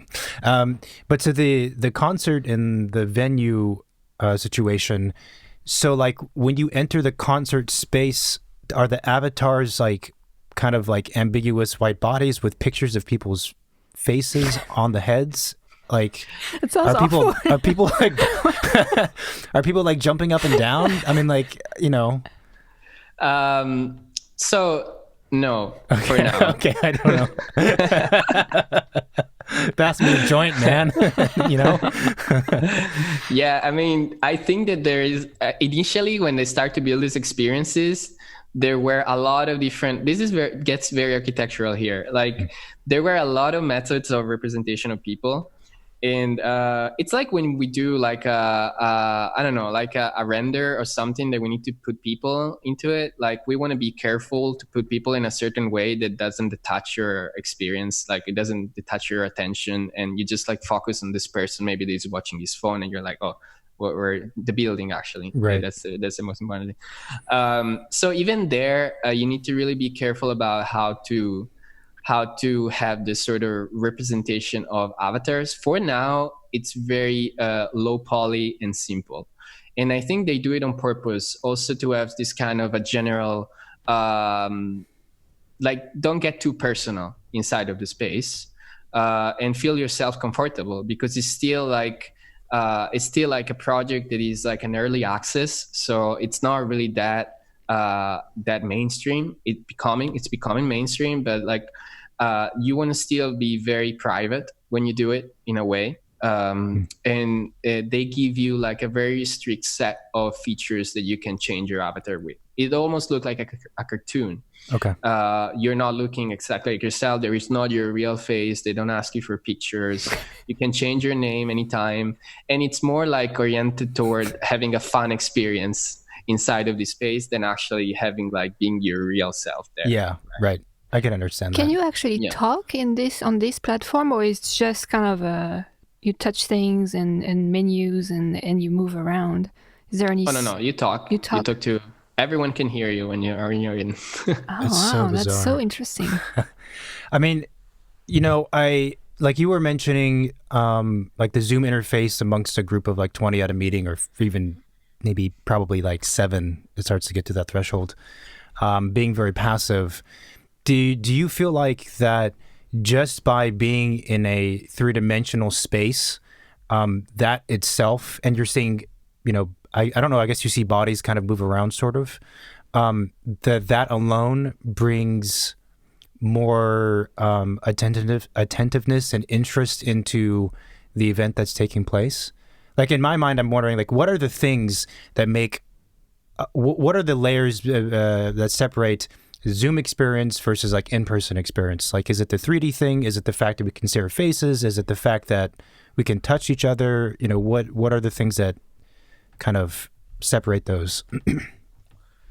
That's an interesting question. I guess from like just thinking, could be the fact that you feel yourself in a different space than maybe where you're used to take these calls. This could be one thing. The fact that you feel like you're going somewhere for a specific reason. So maybe that kind of remembers your body that you're actually going to work or to have a meeting. Right. But also the quality of the space makes a huge difference. the fact that you need to, like, you can't be like this, right? Because otherwise people see your avatar that is like, so what happened to that guy? Did you can't fake it. Exactly. He's not feeling well. Okay. Exactly. Otherwise you start to see your hands and start to like go everywhere in VR. Like you need to stay like, you know, there. You need to stay with your body like in good position, and just that kind of help you to just be more attentive and just more awake when you're actually through this presentation or anything. And also the fact that you kind of can slightly explore the space meanwhile there is any meeting or things like that. You can move around a little, so it kind of keeps you there, right? Like there is this kind of unpredictability of space that keeps updating in every second, and you feel yourself you are somewhere else. Like you could be in a classroom or something. Like your teacher is walking around and is like writing something on the board, and you're watching what he's doing. Like these kind of little things, in my opinion, is something that even if slightly created in VR can provide a huge difference. That's fascinating. That's great. Final question is, what's next for you? Oh, what's next for me? I think that right now I'm very excited about my new position at Magic Leap. It took me really a while to get into this XR industry properly as I wanted. I think my position for now in this moment is perfect because I'm really like working as a bridge between design and engineering, and that's really what I wanted since quite a lot of time. I think that as a next thing, I would really like to get into more AI environment and understand how they work properly, because I think that they're going to be significant for our future, like that LiDAR technology and like machine vision. Like it's something that I worked with, but I never had the time enough to explore it deeply. So that one is something I'm looking forward to learn more. I would imagine that, you know, your education and background in architecture, which is a very obviously a spatial profession, is also really helpful, because if you are in the XR industry, but you don't have any training in that sense to understand space from different views and whatever else, I don't want to say you're at a disadvantage, but it's maybe not as much of an advantage as having been a person who knows how to look at a plan and can visualize things really strongly. I really tend to agree to that. Like, I think that actually in our group, I think we are three with an architectural background, which is quite crazy if you think that like it's all of the other ones has like just UI, UX engineering, computer science background. And I think from that standpoint, it really makes a huge difference in terms of how to envision how these things are going to look like. Even just providing a presentation where you're thinking where the camera is going to be, like you say, like or all of these things, like I think it really helps, because we as architect, we are trained to work in a virtual space almost like every day. You have like a very nice perception of scale. You have like eventually a background in generative geometry, so you kind of understand where you want to go when you have an idea, and that really helps you to develop an experience. I believe so too. That's great. Well, this has been really tremendous. We thank you for coming on the show and giving us more detailed answers and answers to really fundamental questions like, do glasses work with headsets? Thank you so much for having me, and thank you again. Thanks for listening to this week's episode. If you liked it, then support the show by leaving a review in iTunes, right? That's the best way to support us. And thank you for the ones who recently left us a review. We read them all. Yeah, we've gotten a few good ones. Very nice of you guys. Very nice of you guys. Of course, we're on iTunes, we're on Spotify, and we are on YouTube, so you can subscribe on there. And I think you can also subscribe on Spotify, but no reviews yet for Spotify. Spotify is under fire in a way because they inherited the Joe Rogan podcast, and people are like, you don't have all the stuff that I want from you, Spotify. Oh, really? Yeah. Oh, Come that's on, another Spotify. Come on. What else is happening? We have a hotline, so you can reach out to us via that, and the number is 213-222-6950. So shoot us a text at that number, 213-222-6950, with any questions, comments, or guest suggestions, or a review, anything like that. You can reach out to us. We really appreciate that you're listening. This is the new year now, right? By now we'll be in February. Pretty amazing, and we're looking forward to the rest of the year. We have some really good people lined up. We have some good stuff lined up. We're excited. It's going to be a good year, people. So stay positive, stay happy. Keep going. Wherever you're going, keep going. We actually don't know that because this is like, we're doing this in mid-January, so you make it what you make it. We're going to make it good. Going to make it good. All right. I think that's all for us for this week, right? Yeah, that's it. Cool. Thanks. Talk to you soon. Bye. Bye-bye. What I don't like in the other side is that there is a great hype for the media, and people are having expectations that are really just not matching the moment that we are in our history. Like, right. It's just like they want to have everything immediately. They want to have everything fast. And I think that there are tech companies that are doing a great job in providing this solution, even if sometimes there are flaws. But that's normal, like that's part of the process. I mean, I think part of it's too is that we've all seen these kinds of things in sci-fi movies. Like Black Mirror. But Black Mirror or Minority Report or I don't know, whatever. But, those films, like, they were finessed for a long period of time. So we see it looks realistic. And we kind of, like, assume that unless we have that it's like, it's either that or nothing kind of deal, And so there's kind of a dismissal of like, well, it's, it doesn't look super realistic yet. So it's never going to be the case. But I don't think that's one. I don't think it needs to be that realistic for it to be productive and helpful. Mm-hmm. And I don't think that's like a valid way of critiquing things. But I think it does happen, especially with like Black Mirror. Well, and it evolves so fast too. I mean, that's insane, right? Like we tried those cardboard goggles a few years ago, and now like you have all of this stuff available. Yeah, it's going incredibly fast. Like it's almost scary. When I update every time my version of Unity and I come in and I find new features, or I find, I don't know, I just watch to my favorite YouTubers that do tutorials and I see tutorials of like 1 week ago and I'm like, damn, like really, like do I need to really look into this right now? I don't want to, like but yeah, I think that, like you say, the misconception of, and this is a little bit, in my opinion, counterproductive. The fact that major of people, like big part of people, has this expectation of future that we saw in movies, but not always in movies is a pro. Sometimes it's really a cons too. Like that doesn't really have to match a style to be future. Or like, even if we think about Minority Report, where he isn't that movies that he kind of does this with the screens and stuff, like that there are all this, like even that, like think about it for a moment, like right now you have a keyboard and a mouse. If you try to do something like that, you need to learn completely a new way to use the computer.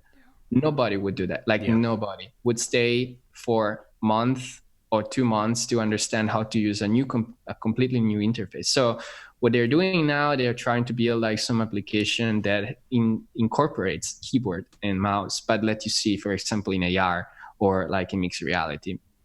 And that's the way to go, right? Like, because you want to have a transition towards something new. You can't really just like start to do all of this TikTok dance to move your computer. Like, no, that. we got a Pictionary Air pen like a couple of Christmas ago, right? Where you actually draw in space, like on nothing.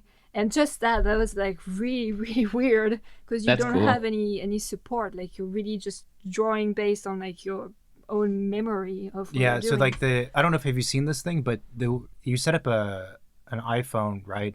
And then the pen I guess has some kind of tech in it so that it traces where it's going. But so the phone gets casted to a TV. So the way you're supposed to play, at least, is that like the audience sees what you're drawing on the TV, but you, the drawer, you don't have any tracking of which has happened. And I have to say, it was not as good as I thought I was going to be. I'm like, fucking architect. I'll draw fucking stuff. It was terrible. Because you go like it's not flat, right? Like it's just so hard. Even if you try tilt brush in VR and you just make your art like this. I remember I did a project on that stuff and really took me just a day to get line straights. Like, and I was like, I'm so bad at this. Like, it's demotivating. I'm not going to use it again. And then if you stay there, you learn. But there is a learning curve that, you really like, you need to be available to go through it. Yeah. How hard is it to keep up with all of the software and hardware and things? I mean, is it like, because I feel like that's got to be one of the challenges with this kind of stuff. Well, I mean, I think that it's impossible to keep up with everything. I'm becoming much more and more specialized in certain environments with the time passing. I really started with a broad understanding of Unity. My role was actually one, like they call it in the industry, Unity generalist, that you know what to do. They can tell you what to do. You can figure it out, but you're not very super specific in anything. Right now, I'm going toward like more of the learning of this headset that I'm working for. So Magic Leap. So I'm becoming very, I'm becoming very like narrow in that space. But for example, if you ask me to do an AR filter on Instagram, I can do it, but probably a kid of 15 years might be better than me in doing it because he's trained in doing that thing every day, for example. And he's on the tools every day. He knows the packages that are around. He probably has friends that did it, and so he got some parts from these things. Like I can see that the secret is really assembling things quickly and efficiently. You can start to build something from scratch because in that case would mean like wasting so much time that you cannot afford to waste. It's interesting. Well, this has been great. Oh, I was curious, if you don't mind me asking, so what led to the shift from Morphosis to Magic Leap, right? Magic Leap. Well, I mean, I always been interested in AR and VR, and I honestly wanted to be part of a company that was like a key factor in the industry for XR. I think Morphosis was great for me to start. You know, like they let me do a little bit what I wanted. I had like an advisor. My teachers really been nice with me. They let me do a lot of VR and AR. I could also say that maybe it's good for me to have an experience where I can actually compare myself with real developers and engineering, and also not being the specialist, but being one of them for a while and just learn more. Yeah. How does that work to go to a company like Magic Leap when you don't have a school background in that industry? Like, is it complicated? Like, people want to be architects, but they didn't study architecture. Well, it's not easy. Is it the same thing for you? Definitely not easy. I can say I've been through a lot, but it's rewarding because and if you put yourself into it maybe work out. Like I have to say, like most of the tech companies are not that centered on the fact that you need to be an engineer to be joining the company. That is actually a very nice and a nice way to think. You need to have a technical background for sure, but if your technical background is equivalent to what they need in their requirements for the job, like you're a good candidate. Then one other thing that I would suggest is having like a visual portfolio or a developer portfolio that just proves that your skills match what is required in the industry. My position is a position in the middle because I'm a prototype engineer. So it's not really a software computer engineer. That means that my tasks are not as deep as a software engineer, but still like requires a lot of technical tests that you need to go through for the interviews. Like in architecture, how it works, we provide our portfolio and we we just wait for someone to say that they like us or not like us. It's almost based on a likeness factor, and right? luck, It's a luck. Meanwhile, for many tech companies I applied to, I noticed that there is a very long process that could take you almost half a year to get through. And something that I've been exposed just recently. So a totally different, like Morphosis, I was like, one day I was there, I gave my portfolio. This is what I printed last week. That's all my workers. Please, and instead there, it's like, show me your website, tell me what you did. Let's do some tests. Prepare yourself for this. You will talk to this person. You need to know, there is almost like a figure that is a recruiter that help you, mentor you through the preparation of your interviews. And it's a lot of time. It's a big process. Like if you ever plan to do something like that, to kind of transition and apply for the industry, I suggest take just 1 year of time to get ready. Wow. That's crazy. Well, even more congrats to you then. I know. That's amazing. It's been really it's been a long time process for me, because I really wanted to do that from the beginning. So it's been quite natural, but yeah, I have to say that definitely different from the design field, from that perspective. Wow.